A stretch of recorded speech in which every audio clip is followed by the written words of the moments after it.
Are you looking for a book and you want to know if Eastlake School has it? Go to our catalog. It's at eastlakeschool.rockyview.bibliovation.com. Go into the search engine, search library catalog. So if I'm looking for the book, The Lion, the Witch, and the Wardrobe,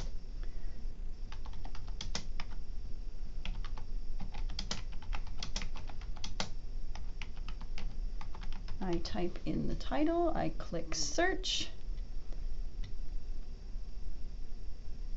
and it's going to give you the default of Eastlake School. So this one's a graphic novel, but I'm looking for the ones that are from the resource room. So I'm going to click on this one and see how many copies Eastlake School has. So it says that Eastlake School has 1, 2, 3, 4, 5, 6, and they're all part of the literature circles, and they are all available.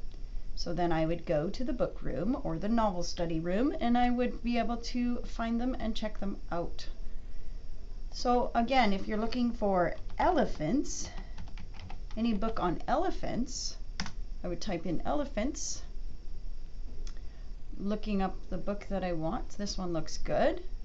So I click on that, and I can see that it says it's in Eastlake School, but right now it's checked out to somebody else.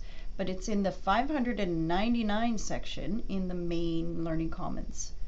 And that's how you look up books on our catalog. Try it out, guys. Talk to you later.